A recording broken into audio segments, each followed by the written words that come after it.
Hello दोस्तों, my name is Sunny Tomar और मैं लाया हूँ आपके लिए एक और नई वीडियो। आज का हमारा टॉपिक है वेक्टर और ये बहुत इम्पोर्टेंट टॉपिक है 12th क्लास के पॉइंट ऑफ व्यू से भी और एनडीए एयरफोर्स इनके पॉइंट ऑफ व्यू से भी काफ़ी इम्पोर्टेंट चैप्टर है। तो इसलिए आप इसे प्लीज़ ध्यान से पढ़िएगा और ध्यान से वीडियो देखिएगा। सदिश एवं सदिशों का गुणन, vector and product of vectors. Scalar quantities अदिश राशियाँ। अदिश राशियाँ कैसी होती हैं जिनमें केवल परिमाण हो, दिशा ना हो। परिमाण से मतलब क्या है मेरा, जैसे 4 हो गया, 5, इनमें सिर्फ परिमाण है, दिशा नहीं है।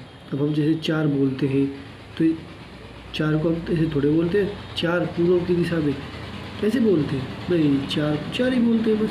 तो ये अदिश है। जैसे चाल, अब चाल को कैसे, चाल, द्रव्यमान, समय, ताप, ये अदिश राशियाँ हैं। अब आपको कैसे सर? अब देखो चाल को कैसे कहते हैं भाई, कार 40 किलोमीटर प्रति घंटे की स्पीड से चल रही है, ये तो बोलते हैं। या ऐसे बोलते हैं कि पूर्व दिशा में 40 किलोमीटर प्रति घंटे की स्पीड से चल रही है। चाल, द्रव्यमान, समय, ताप, दूरी। अब हमें किसी शहर की दूरी देखनी है भाई, यहाँ से दिल्ली 100 किलोमीटर दूर है, ये तो बोलते हैं। या बोलते हैं यहाँ से पूर्व की ओर 100 किलोमीटर दूर दिल्ली है, ऐसे थोड़ी बोलते हैं। तो जिसमें केवल परिमाण हो उसे बोलते हैं हम अदिश राशियाँ। ये एग्जाम्पल है सदिश राशि। वेक्टर क्वांटिटी सदिश राशि जिसमें परिमाण के साथ साथ दिशा भी हो, जैसे विस्थापन, वेग, त्वरण, संवेग आदि।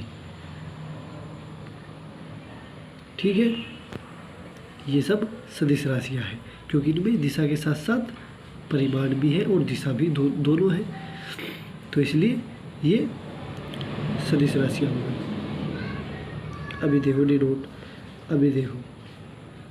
अब देखो सदिश राशि को हमने एक एरो से प्रदर्शित किया है जो एक दिशा बता रहा है इस साइड ही। और ये देखो, ये अदिश राशि का डिनोमिनेटर है, पता है इसका किस दिशा में है, सिर्फ परिमाण है, दिशा नहीं है।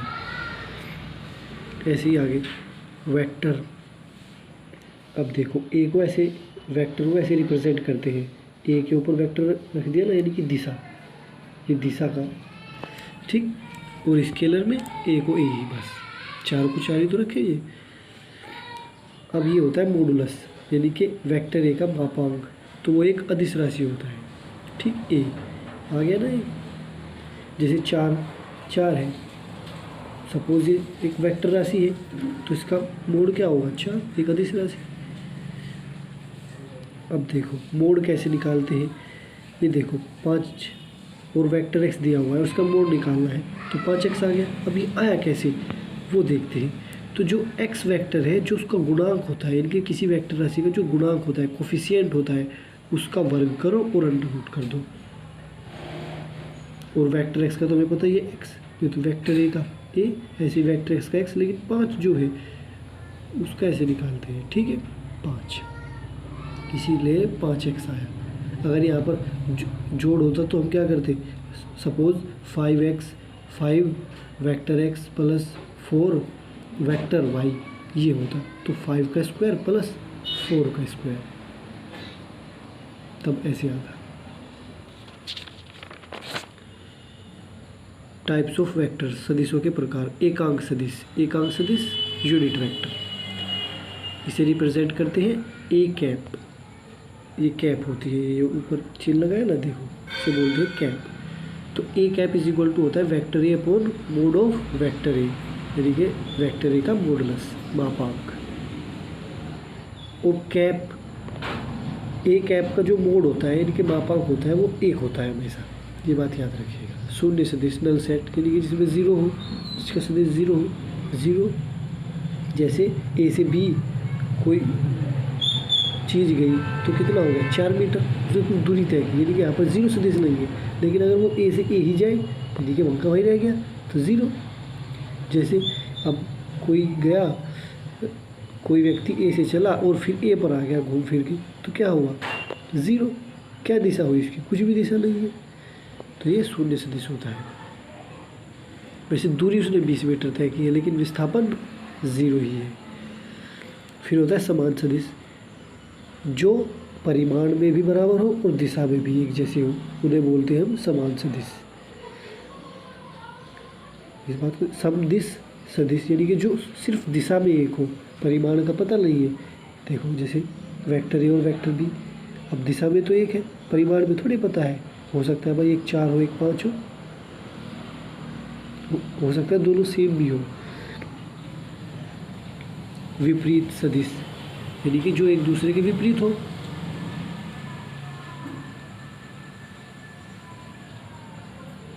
उसे बोलते हैं विपरीत सदिश। ठीक, ऋणात्मक सदिश नेगेटिव वेक्टर, वेक्टर ए और वेक्टर ए देखो दोनों विपरीत दिशा में है, लेकिन यहाँ पर इनके परिमाण भी समान है। लेकिन विपरीत सदिश में जरूर नहीं है परिमाण समान हो सकते हैं इनके मैग्नीट्यूड समान हो, लेकिन विपरीत सदिश का सिर्फ हमें बताता है कि वो विपरीत दिशा में है। लेकिन ऋणात्मक सदिश क्या बताता है कि परिमाण में तो सेम है ही, लेकिन उनकी दिशा विपरीत है, तो इसलिए माइनस ही हो गया। क्योंकि अब तो एक ही हो गया, जब परिमाण एक हो गया तो वेक्टर ए और वेक्टर यही रहेगा। यहाँ पर तो वेक्टर ए और वेक्टर भी है, यानी कि परिमाण में तो अलग थे विपरीत सदिश में। आई होप आप समझ गए होंगे।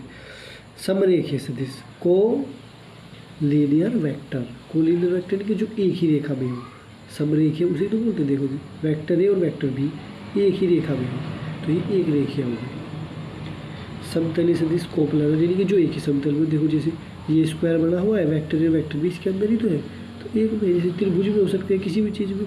जैसे कोई दो व्यक्ति एक बस में, अब वे है तो एक बस में, तो ये एक ही यानी कि वे समतलीय सदिश है अगर उनमें परिमाण और दिशा दोनों है। ठीक है, एडिशन ऑफ वेक्टर, अब जोड़ना होता है vector A vector plus vector B plus vector C plus vector B, सभी को पता है प्लस प्लस।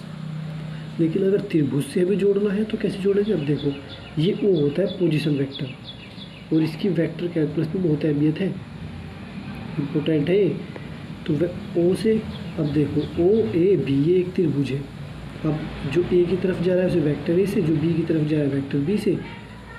और अब देखो जब ओ से निकला वेक्टर ए तो ए की तरफ गया, और फिर बी वेक्टर बी की तरफ, तो देखो दोनों वेक्टर ए और वेक्टर बी एक ही दिशा में है, एक ही तरफ को तो जा रहे हैं। लेकिन ये जो ओ बी है, ओ बी ये इनके विपरीत दिशा में है, तो इसी तरह ए प्लस बी हो जाता है।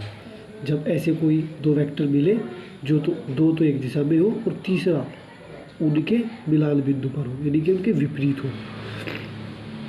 तो ऐसे सदिश को क्या बोलते हैं? योग। अब देखो जैसे मैंने नीचे दिखाया गया है इस त्रिभुज में, तो जो ये ए से बी है इसे वेक्टर ए से, और बी से सी वेक्टर बी, और सी से है वेक्टर सी। अब देखो वेक्टर ए बी की तरफ और वेक्टर बी सी की तरफ, यानी कि वेक्टर ए और वेक्टर बी एक ही दिशा में है और वेक्टर सी विपरीत दिशा में है, तो vector C is equal to vector A plus vector B हो जाएगा। ये तो हमने ऊपर क्या है, वेक्टर ए और वेक्टर बी जुड़कर वेक्टर ए प्लस बी, और वो यहाँ पर क्या है, अगर वेक्टर सी विपरीत दिशा में होता है, यानी कि अब तो वेक्टर सी है ए से सी की ओर, अगर ये होता सी से ए की ओर तो वेक्टर सी क्या होता, ऋणात्मक सदिश होता, जो हमने पहले पढ़ा नेगेटिव वेक्टर होता। ठीक है, नेक्स्ट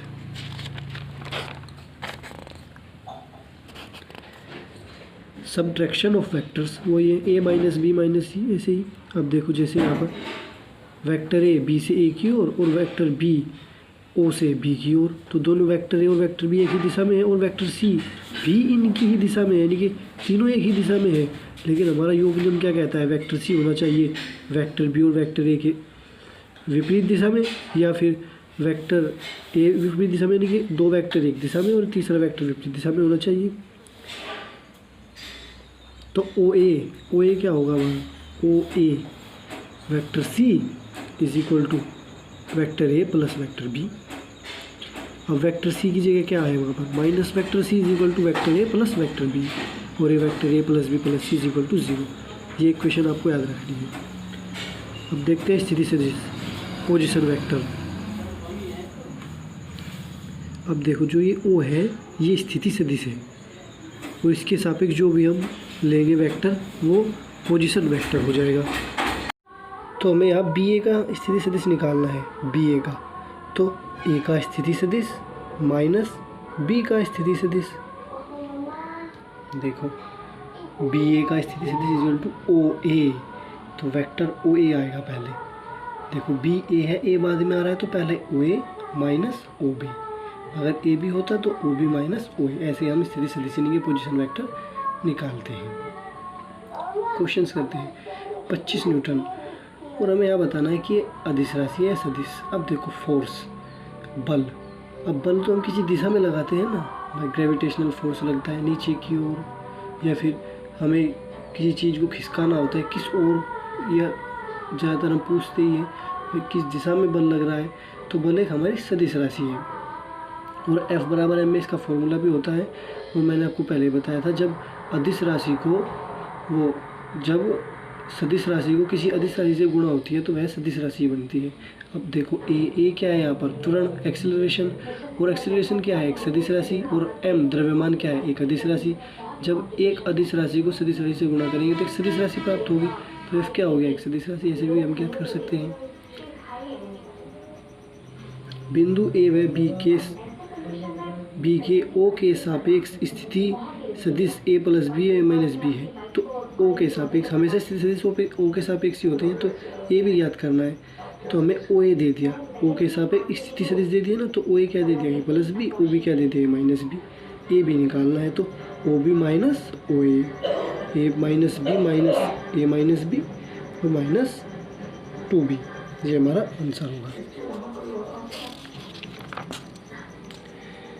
सेक्शन फॉर्मूला, विभाजन सूत्र। यदि जी रेखाखंड ए बी को बाह्यतः m अनुपात n के अनुपात में विभाजित करे तो हमारा फॉर्मूला क्या होगा, O G is equal to M B minus N A upon M minus N. M और अनुपात में विभाजित करेगा ओ जी।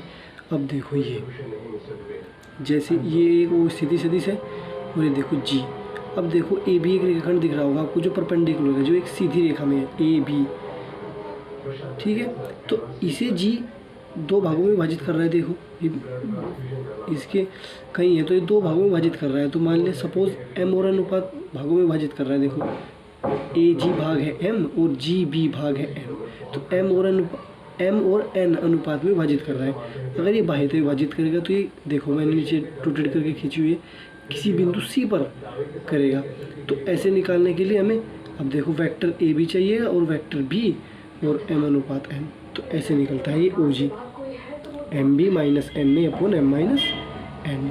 ऐसे ही रेखाखंड ए बी को अंतः विभाजित करेगा जब वो एम अनुपात एन के अनुपात में, तो O G is equal to M B plus N A upon M plus N. अब देखो जब कहीं वो बाह्यतः विभाजित अंतः विभाजित करेगा तो सपोज डी बिंदु पर विभाजित करेगा, हो सकता है डी पर करे या जी पर ही कर ले, कहीं पर भी कर सकता है, तो फिर ये होगा। और वेक्टर ए और वेक्टर बी भी हमें ज़रूरत पड़ेगी स्थिति सदिशों की भी, तो ये होगा।